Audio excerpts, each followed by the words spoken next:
The Sea Harrier FRS1 and FA2 represent a major milestone in naval aviation, bringing true vertical and short takeoff and landing capability to carrier operations and changing the way small and medium-sized navies projected air power at sea. Designed for the Royal Navy, the Sea Harrier was developed from the land-based Harrier family but optimized for maritime missions, giving British carriers a multi-role fighter that could launch without catapults, recover without arrestor wires and operate from small decks where traditional fast jets could not. The aircraft became world-famous for its performance during the Falklands War in 1982, where the FRS-1 variant achieved an extraordinary combat record through advanced avionics, superb maneuverability and highly trained pilots. Later, the FA2 variant expanded the aircraft's capabilities with new radar, improved weapons and longer range, turning the Sea Harrier into a modern frontline fighter well into the late 1990s and early 2000s. The Sea Harrier FRS-1 entered service in the late 1970s as a fleet reconnaissance and strike fighter. Its compact size, unique ability to take off vertically or from short ski jump ramps and rugged design made it ideal for the Royal Navy's Invincible-class carriers. These ships lacked the large flight decks and heavy catapult systems found on American supercarriers, so the Sea Harrier provided an effective solution to maintain strong air defense capability. The FRS-1 was powered by the Rolls-Royce Pegasus engine, a revolutionary turbofan with vectored thrust nozzles that allowed the aircraft to hover, land vertically and perform shorter rolling takeoffs. This propulsion system gave the Sea Harrier unmatched flexibility during naval operations and allowed pilots to operate from ships, forward bases or improvised landing areas. The avionics of the FRS-1 were advanced for the time. The aircraft was equipped with the Blue Fox radar, which provided over-the-horizon detection, tracking and engagement of airborne threats.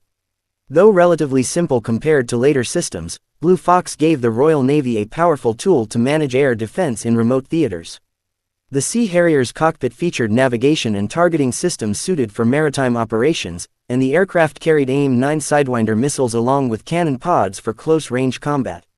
Despite being subsonic, the FRS-1's thrust vectoring capability made it extremely agile in dogfights, allowing tight turns and rapid changes in direction that often caught opposing pilots off guard.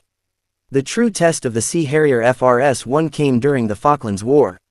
Operating far from home and under harsh weather conditions, British carriers HMS Hermes and HMS Invincible relied entirely on Sea Harriers for air defense. Enemy aircraft significantly outnumbered the British force, yet the Sea Harrier delivered a combat performance that exceeded expectations.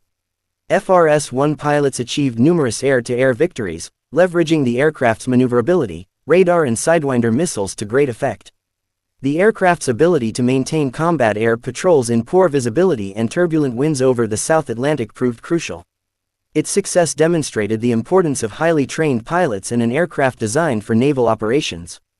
The Sea Harrier's strong performance in the conflict solidified its reputation as a capable and reliable maritime fighter. Following the success of the FRS-1, the Royal Navy sought a more advanced version to counter evolving threats. This led to the development of the FA2, which entered service in the 1990s. The Sea Harrier FA2 featured major upgrades, the most important being the Blue Vixen radar. This new radar system offered multi-target tracking, improved range, greater resistance to jamming and superior performance in all weather conditions. Blue Vixen was one of the most advanced fighter radars of its time and later served as the foundation for the Eurofighter Typhoon's radar technology. With this upgrade, the Sea Harrier moved from a primarily defensive fighter to a true multi-role combat aircraft capable of engaging modern adversaries across a variety of mission profiles. The FA2 also gained the ability to fire the AIM-120 AMRAAM beyond visual range missile, dramatically enhancing its air-to-air combat capability. This allowed the Sea Harrier to engage opponents at long distances before they could pose a threat to the fleet. In addition to air superiority missions, the FA2 retained and expanded its strike capabilities, being able to carry bombs, rocket pods, air-to-ground missiles and reconnaissance pods. The aircraft also featured improvements in cockpit layout, electronic countermeasures, navigation systems and overall range. Upgraded engine performance and improved aerodynamic design helped maintain strong agility while providing better handling characteristics during complex missions. While the FRS-1 saw extensive combat during the Falklands War, the FA2 served prominently during the 1990s and early 2000s in operations such as those in the Balkans. During these deployments, the Sea Harrier provided air cover, reconnaissance and ground attack support for NATO forces. The aircraft demonstrated high reliability in long-duration patrols and complex mission environments. Its ability to operate from small carriers allowed the Royal Navy to contribute flexible, rapid response air power in coalition operations without requiring access to foreign air bases. From a technical standpoint, both the FRS1 and FA2 shared a common airframe design with distinct enhancements. The aircraft measured roughly 46 feet in length with a wingspan slightly over 25 feet. The Rolls-Royce Pegasus engine allowed thrust vectoring at 4 rotating nozzles positioned around the center of mass. This design enabled the famous hovering capability and provided superior control at low speeds, making shipboard operations much safer and more predictable. The Sea Harrier's rugged landing gear, corrosion-resistant materials and durable airframe construction were specifically tailored for maritime service. The aircraft's compact size increased the number of fighters a carrier could operate, maximizing combat power even on smaller decks. Pilots who flew the Sea Harrier often acknowledged its learning curve but praised its unique capabilities. Hovering required precise throttle and nozzle control, but once mastered, it opened possibilities no conventional jet could match. In air combat, the ability to vector thrust gave the aircraft a remarkable advantage at slow speeds, creating opportunities to outmaneuver faster opponents.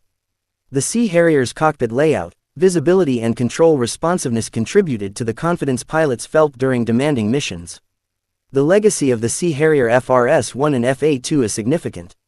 These aircraft proved that VTOL fighters could operate effectively from small carriers and still deliver strong air defense, strike and reconnaissance performance.